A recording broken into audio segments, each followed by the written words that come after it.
The streets were crowded. Dust filled the air. And among the people sat a man who had never seen light, blind from birth. He had never seen the sunrise, never seen the faces of his parents, never seen the beauty of creation.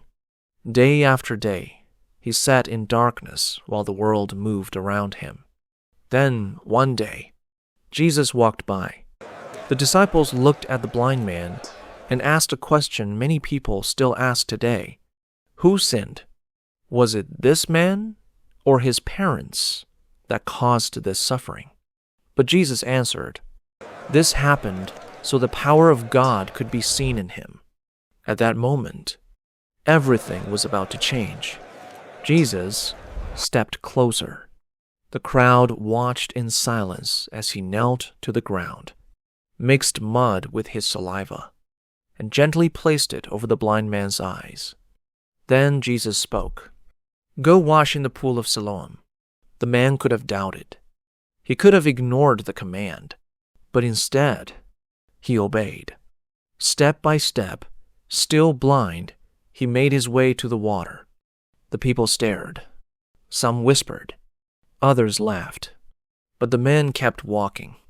Then, finally, he washed his eyes. And suddenly, light. For the very first time in his life, he could see the sky, the water, the faces, the world. Everything changed in one moment. The crowd was shocked. Is this the same man who used to beg? Some said yes. Others refused to believe it. But the man kept saying, "I am the same one. I was blind, and now I can see." Religious leaders questioned him again and again. How were your eyes opened? But no matter how much they argued, they could not deny the miracle standing before them. And the healed man boldly declared, "One thing I know, I was blind, but now I can see." That is the power of Jesus. He still opens blind eyes. He still restores broken lives. He still brings light into darkness. Maybe your blindness is not physical. Maybe it is fear, pain, depression, confusion, hopelessness. But the same Jesus who healed that man is still moving today, because Jesus is still the light of the world.